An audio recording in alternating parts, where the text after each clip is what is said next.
할렐루야. 오늘도 함께 하신 분들과 또한 방송으로 참여하고 있는 모든 분들, 주님의 은혜와 치료의 역사가 임할 수 있기를 간절히 소원합니다.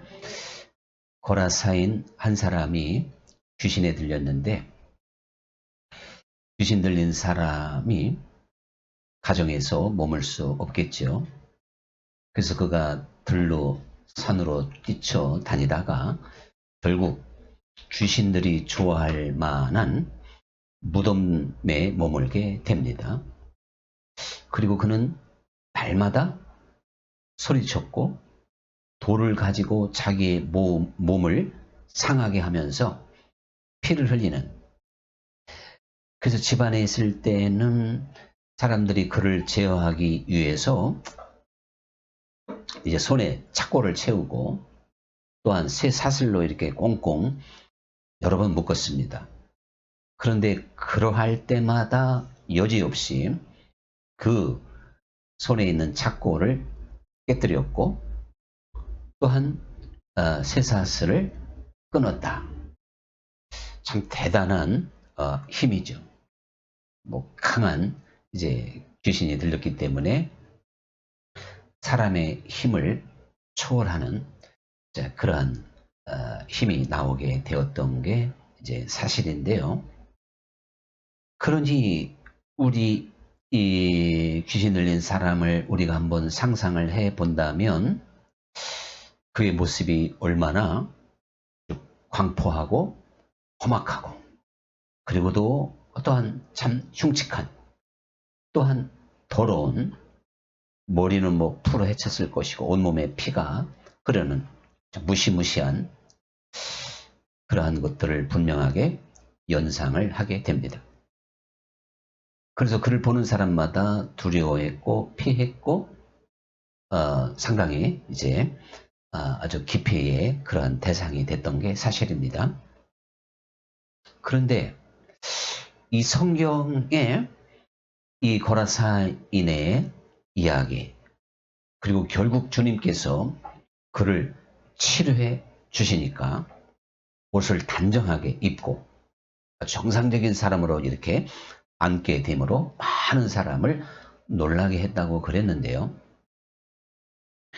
그 눈에 보이기에 흉측한 귀신 들린 그 사람의 모습은 우리 눈에 비춰지는 거지만, 하나님께서 오늘 이 말씀을 통하여 우리가 꼭 깨달아야 될 것은 우리 모든 사람들의 그 마음, 심령이죠.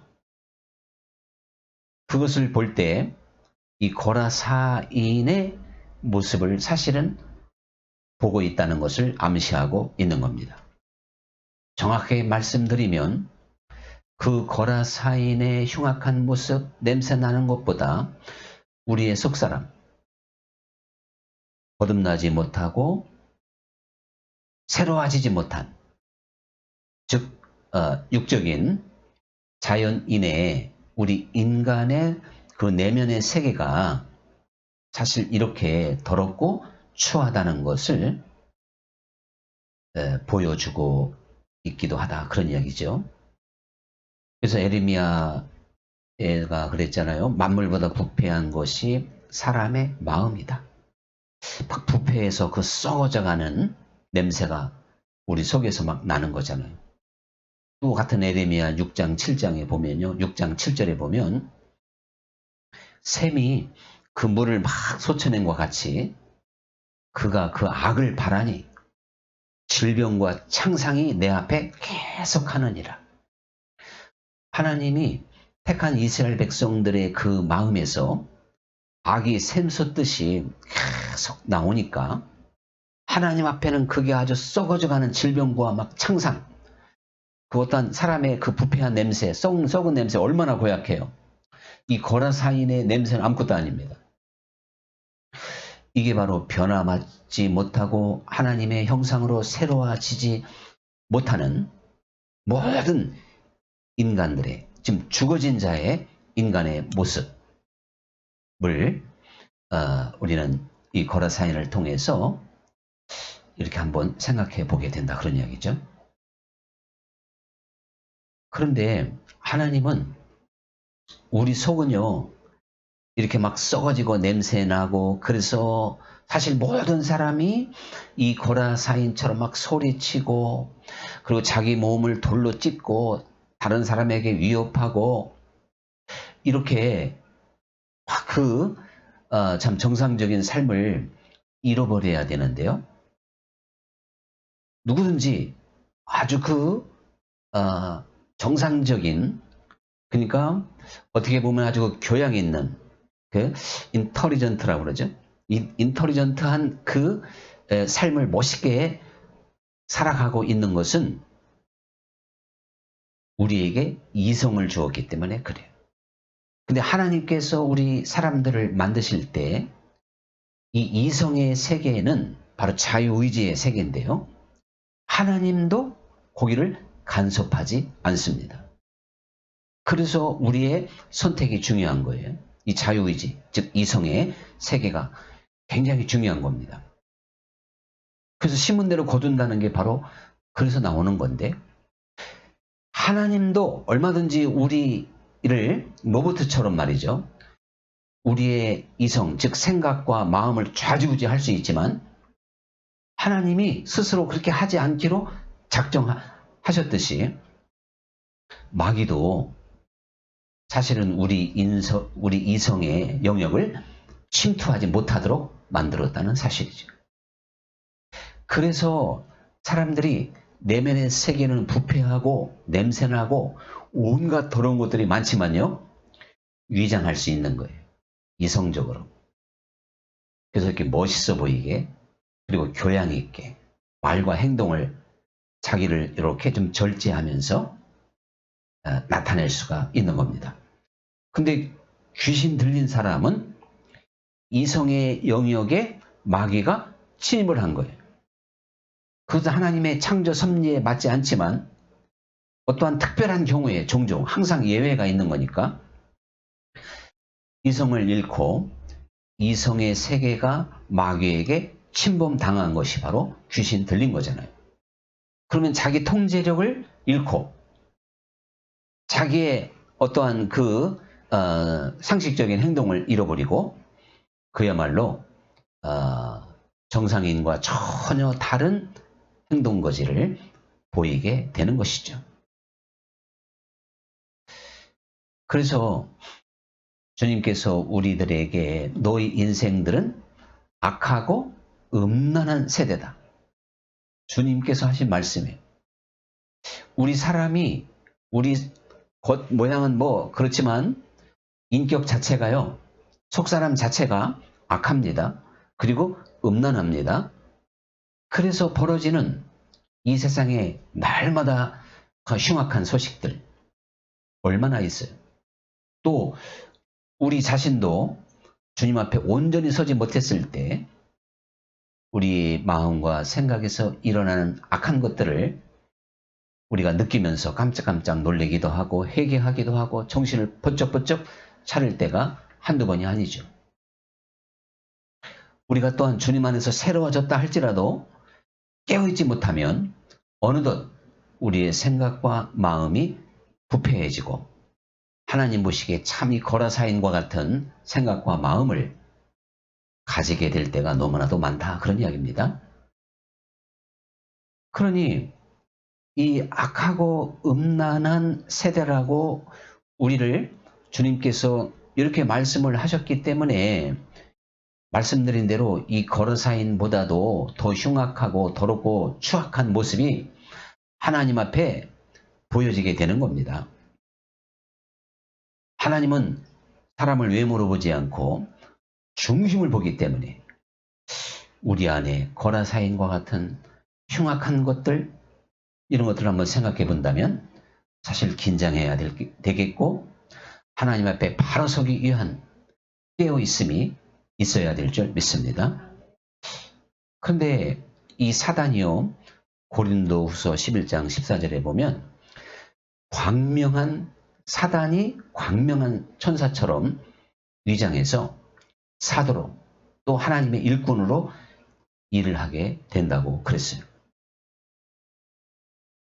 그러니까 사실 이, 참, 겉으로는 사도요, 뭐, 일꾼이요, 하나님의 나라의 일꾼이요, 대단한 존재, 참, 하나님 앞에 쓰임 받는 존재인 것 같지만, 사실은 그게 광명한 천사가 그렇게, 그러니까 참, 사단이 광명한 천사로, 이렇게 위장하여 그렇게 사람을 속일 수도 있다는 것이죠. 겉모양을 번지르하게 하니까, 또, 당시에 그 바리새인과 서기관들처럼 말은 잘하니까 사람들은 천사처럼 볼 수도 있다. 그런 이야기입니다. 예수님께서 12제자를 택하셨는데요. 요한복음 6장 70절에 보니까 한 사람은 마귀라 그랬어요.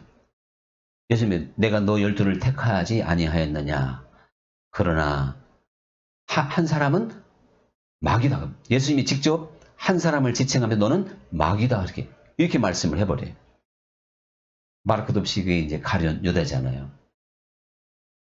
근데요, 이 거라사인을 엉망진창으로 만들었듯이 마귀는 바로 사람들에게 충동질하고, 자, 이성의 영역까지 침입해 오지는 못하지만 마귀가 하는 일은요, 미혹하는 일이잖아요. 이게 바로 충동질이에요. 충동질. 그래서 요한복음 14장 13장 2절에 보면 마귀가 가룟 유다의 마음에 들어간지라, 이성을 장악하니까 그 순간에 예수님을 이제 팔기로 결심했다 그랬어요. 에베소서에서는 마귀를 가리켜 공중권세 잡은 자라 그랬죠. 그런데 우리가 주님을 따르지 않는 모든 사람들은요, 공중권세를 지금 따라가고 있는 겁니다. 공중권세 잡은 자가 누구예요? 마귀란 말이에요. 그런데 사람들이 그 공중권세 잡은 자에게 조종당하고, 이용당하고, 미혹당하고, 사람을 충동질하고, 그래서 엉뚱한 행동을 하게 만들고 영 다른 사람이 되게 만든단 말이에요. 우리가 이스라엘의 초대 왕 사울을 한번 생각해 보세요. 사울에게 이제 하나님 여호와의 영이 떠나고 여호와가 부리는 악한 영이 임함에 사울이 번뇌하게 된지라. 마음의 평안과 기쁨도 다 잃어버리고 악한 영이 그를 미혹하고 악한 영이 사울을 괴롭힐 때 그는 번뇌하게 되었다는 사실입니다. 그는 번뇌와 함께 다윗을 적으로 돌려요. 아군 중에 아군인 사람을 적으로 돌리고 미워하고 시기하고 질투하고 평생 다윗을 잡기 위해서 쫓아다니다가 결국 자기가 망하게 됩니다. 이 마귀에게 충동질 당하고 미혹당하고 이용당하는 한 사람의 인생이 얼마나 비참하게 끝나는가 하는 것을 우리는 알 수가 있습니다. 오늘날도 우리는요, 우리가 여전히 공중권세 잡은 자를 따라가고 마귀에게 조종을 당한다면 우리의 삶은 비참할 수밖에 없고 사울 왕과 같은 번뇌로 가득 찬 고민과 또한 시기와 미움과 낙심으로 가득 찬 삶을 살 수밖에 없다는 것을 기억해야 되는 것이죠. 우리가 아나니아와 삽비라의 이야기를 보면 땅을 팔아서 얼마간을 이렇게 감췄잖아요. 그때 베드로가 뭐라 그러냐면 아나니아야 어찌 네 마음에 사탄이 가득하여, 이 정확한 성경적인 표현이에요. 성령을 속이고 얼마의 그 재산을 그렇게 빼돌렸느냐 그 책망을 하게 됩니다. 근데 그 옆에 부인 삽비라도 그걸 알고도 가만히 있었다는 거죠. 그러니까 아나니아와 삽비라의 그 마음에 베드로는요, 사단이 가득하여, 즉 사단이 막 충동질하고 사단이 그들을 막 휘둘렀던 겁니다. 아무리 이성적이고 냉정한 사람도요, 사단이 한번 흔들면요. 사람은 사단을 못 이깁니다. 그래서 한번 하와를 생각해 보라고요. 하와야말로 참 하나님의 형상대로 지음을 받은 최초의 인간. 타락하기 이전에 아담과 하와는요, 거룩한 존재였고, 수준이 지금 우리하고는 비교가 안 되는 거예요. 그렇게 고결하고도, 그리고 온전하다고 할 수 있는 하와도, 뱀에게 휘둘리잖아요. 미혹을 당합니다. 뱀의 충동질에 속아서 욕심을 냅니다. 그래서 하나님처럼 높아지고 싶은 욕심과 교만함, 이렇게 사로잡히는 것을 볼 수가 있거든요.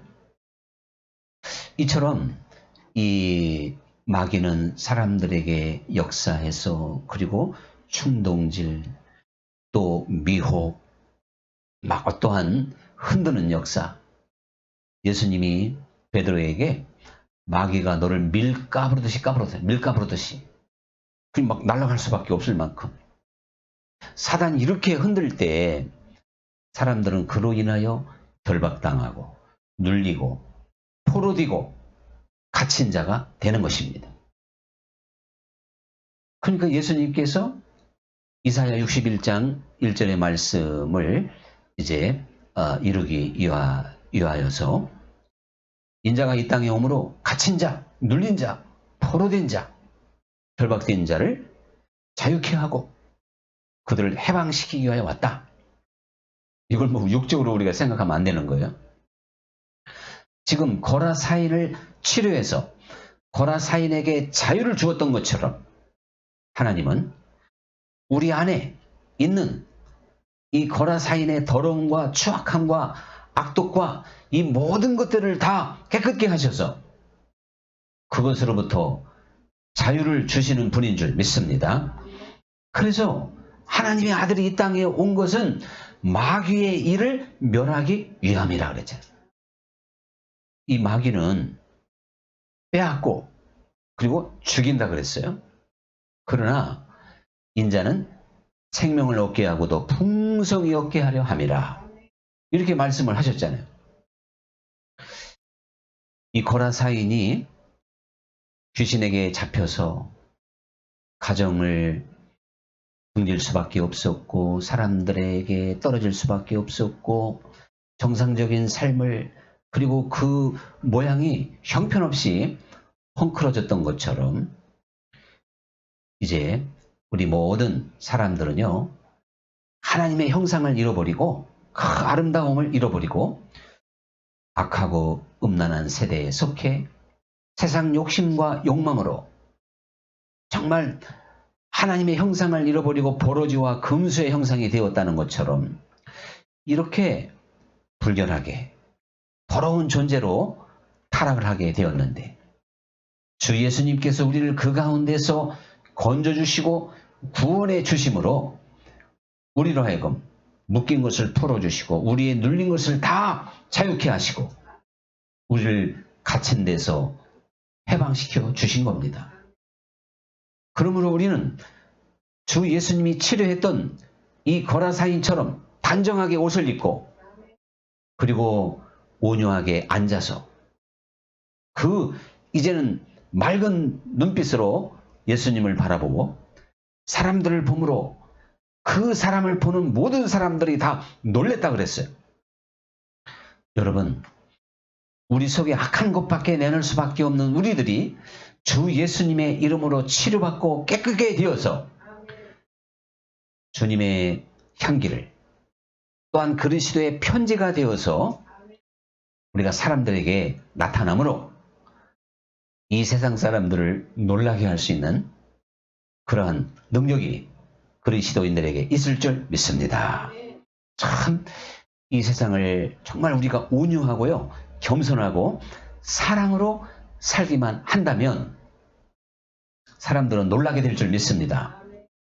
이 거라사인이 군대 귀신 2,000마리 귀신이 들었으니 얼마나 이거 참 사나웠겠냐고요.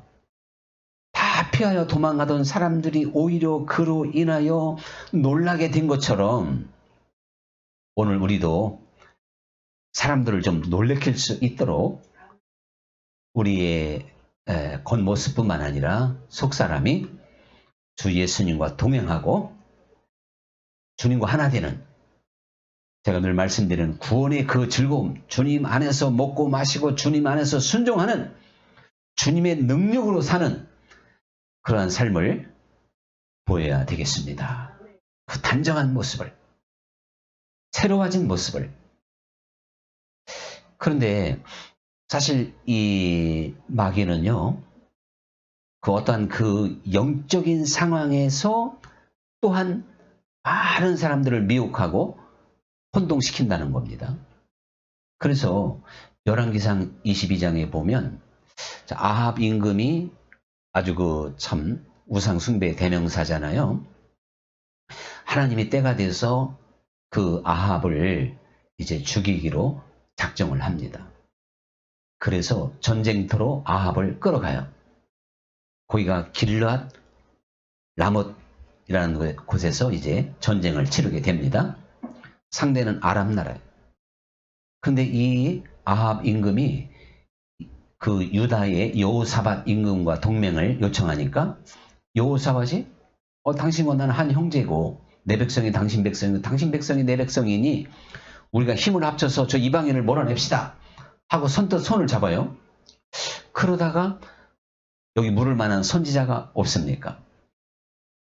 항상 정상적인 임금들은요, 구약시대에 전쟁에 나갈 때 꼭 물었어요. 다윗이 백전백승한 이유가 뭐예요? 먼저 묻고 하나님이 꼭 응답을 주시잖아요. 그러니까 하나님이 나가라 그러는데 골리앗인들 못 물리치겠습니까? 아니면 정말 그 요나단 한 사람이라도 블레셋의 숫자가 모래알처럼 많지만 한 사람으로도 당할 수 있게 만드는 게 하나님이시잖아요. 그러니까 다윗은 그냥 백전백승할 수밖에 없어요. 물었기 때문에. 오늘날도 마찬가지죠. 하나님께 응답받고 하는 일들은 결국 이루어지고 성취되게 될 줄 믿습니다. 다시 여기서 제가 또 참새가 방앗간을 지나갈 수 없어요. 하나님이 약 3년 전에 저에게 주었던 그 응답이 결국은 하나님은 그것이 하나님께서 허락하신 거기 때문에 결국에는 지금 계속 이루어져 가는 것을 저는 보고 있어요.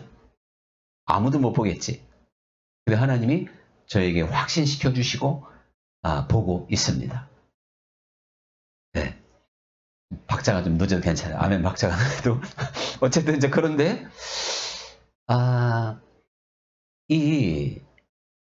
그때 아합이 이제 물을 만한 선지자를 요청하니까요. 시드기야를 대표로 해서 400명의 선지자가 아합에게 아주 듣기 좋은 소리를 해요. 아합이요, 이 전쟁에 나아가소서. 여호와께서 이 전쟁을 당신에게 붙였나이다. 연합국이죠, 이제. 우리들에게 붙였나이다.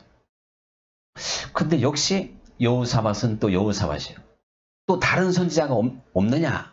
그러니까 아합이 뭐라고 하냐면 미가야라고 하는 선지자가 있는데 그 선지자 미가야는 꼭 나한테 안 좋은 얘기만 한다. 그래서 묻기 싫다는 거예요. 그러니까 아합이 그 사람이 진짠데? 하고 미가야에게 물으라 그래요. 근데 미가야가 하는 말이 놀라워요. 천상에서 말이죠. 어떤 하나님이 지금 그 하나님의 작전. 천상의 회의가 미가야에게 이렇게 보여지는 거예요. 뭐냐면 요 아합 임금을 속이기 위해서 하나님이 거짓 영들을 선지자들에게 들어가게 하겠다는 거예요. 그래서 거짓 예언을 하게 만든다는 거예요. 거짓 예언이 뭐겠어요? 길르앗 라못에 가서 전쟁하면 이제 아람 나라를 물리친다는 거였어요. 전쟁에 승리하리이다 이겁니다. 근데 미가야는 당신이 거기에서 죽을 것입니다. 이렇게 예언을 합니다. 그런데 이게 지금 1대 400이잖아요. 1대 400.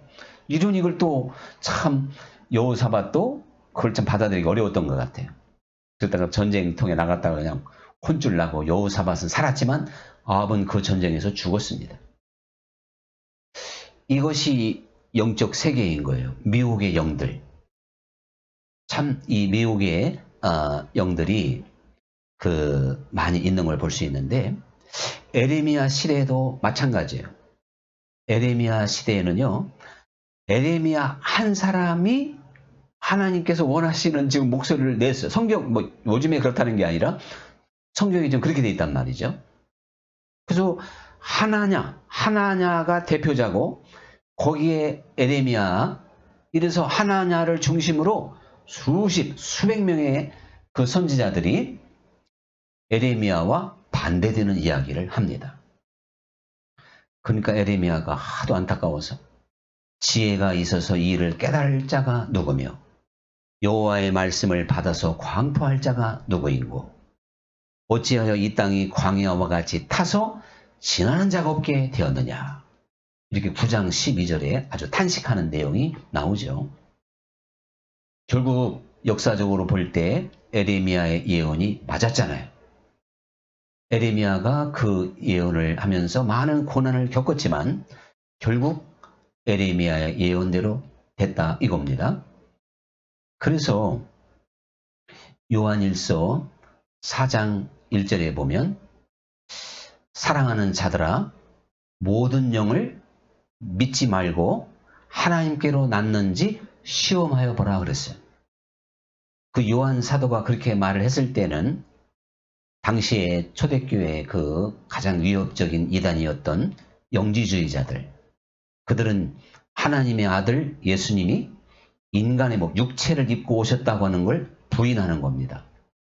그래서 그들은 신성만을 이야기하니까 그게 더 하나님의 아들을 높이는 것 같고 고상해 보였지만 사실 그것은 이제 이단이었고 그래서 하나님의 영인지 시험해 보라 이렇게 말씀을 하게 됐는데 예수님께서 하신 말씀은 뭐냐면 열매를 보아서 그 나무를 안다는 것입니다.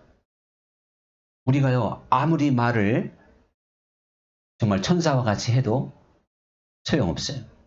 그래서 천사의 방언을 해도 사랑이 없으면 아무것도 아니라는 것처럼 열매를 보아서 그 나무를 안다는 것이죠. 가시나무에서 무화과 열매를 얻을 수 없죠. 또 무화과에서 가시나무 열매를 얻을 수가 있는 게 아니라는 말씀을 하시면서 사실 지금 이 고라사인을 보면 그렇게 너무나도 정말 그 이상한 행동을 보이고 있는 이 고라사인은 귀신이 들렸다는 증거 아닙니까? 행동으로 나타나잖아요.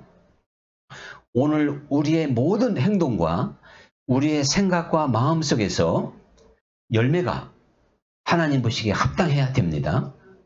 그래서 대표적으로 우리가 한번 성령의 9가지 열매를 생각해 봐도 성령 안에서 이게 금지할 법이 없다는 거예요.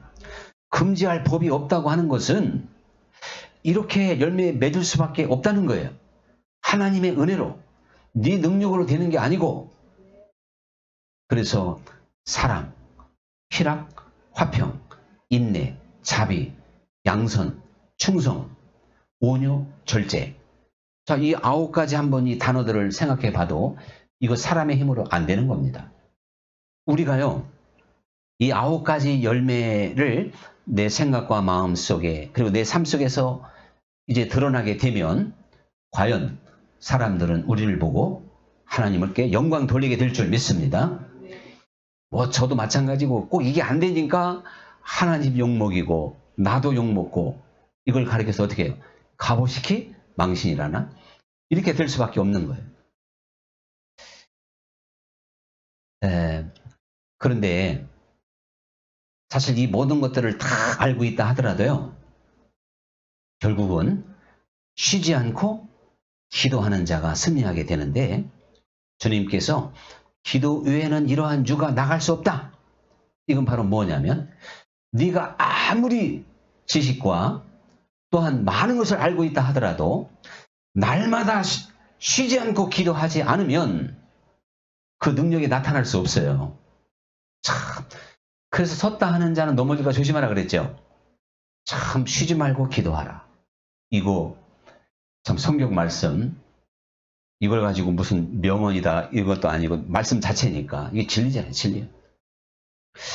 왜 그렇게 말씀하셨을까를 우리가 영적 세계에서 날마다 선한 싸움을 지금 달려갈 길을 다 달려가고 있는 영적인 길을 걸어가는 사람들이라면 전적으로 아멘 동감하게 됩니다. 기도는 우리를 지혜롭게 만들고 기도를 통하여 우리가 신령해지고 분별력이 생기게 되기 때문에 그런 것이에요.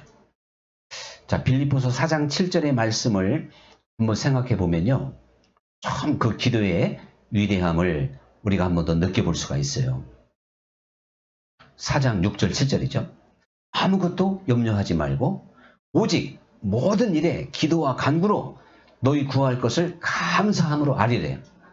그리하면 모든 지각에 뛰어나신 그리스도의 평강이 너희 마음과 생각을 지켜주시리라. 이거 한번 말씀을 잘 묵상해 보면 참 위대한 말씀이에요. 우리가요, 기도와 간구를 하면 하나님이 즉각 막 금 나와라 뚝딱, 은 나와라 뚝딱 주실 것이다. 이렇게 지금 말씀한 게 아닙니다. 그게 아니고 너희가 정말 염려하고 근심할 수밖에 없는 문제가 있다 할지라도 그거를 하나님께 맡기고 기도하기 시작하면 그리스도의 평강이 너희 생각과 마음을 지켜주어서 염려하지 않게 해주시고 근심하지 않게 해주시고 낙심하지 않게 해주신다는 말씀이니 그럼 해결된 거 아니에요? 이거 얼마나 놀라운 세계입니까? 우리는 기도해야만이 그러한 지혜를 얻게 될 줄 믿습니다. 그래서 정말 쉬지 않고 기도에 아주 전심전력하지 않으면 영적 세계에서 금방 떨어지는 거예요. 기도하기를 힘써야 됩니다. 아무리 많이 알고 있어도 아무 소용없어요. 그건 저의 고백이고 믿음의 선진 웨슬리를 비롯한 모든 루터도 마찬가지고 이렇게 기도로 무릎 꿇는 시간이 많이 있었던 것을 보게 됩니다. 기도하지 않으면 몇 날이 못 뛰어서 자연인이 됩니다. 능력을 잃어버립니다. 이게 참 신비한 세계죠. 우리가 이렇게 깨어서 기도할 때 마귀로 틈타지 않게 할 수가 있는 거예요. 사실 이 마귀가 아까 우리를 이렇게 충동질하고 미혹한다 그랬잖아요. 정말 오는 사자와 같이 삼킬 자를 찾아서 두루 헤매기 때문에 조그마한 틈만 보여도 치고 들어옵니다. 그래서요, 우리는 이제 언제나 주님과 동행하고 그리스도의 마음 또한 하나님의 형상을 가지고 이 세상에서 빛과 소금처럼 살아가는 모든 사람들은 언제나 깨어 있어야 된다고 하는 이야기는 마귀에게 틈을 주지 말아야 된다는 뜻인 줄 믿습니다. 그래서 마땅히 생각할 것 이상은 생각하지 말라는 거예요. 항상 사람은요, 이 생각부터 미혹을 받아요. 첫 단추가 생각의 생각. 생각에 틈을 주지 말아야 될 줄 믿습니다. 생각에 틈을 안 줄 수 있는 유일한 길은요, 마음을 다하고 뜻을 다하고 힘을 다하고 성품을 다하고 목숨을 다하여 하나님을 사랑하고 바라보는 것인 줄 믿습니다. 자, 이제 오늘의 찬양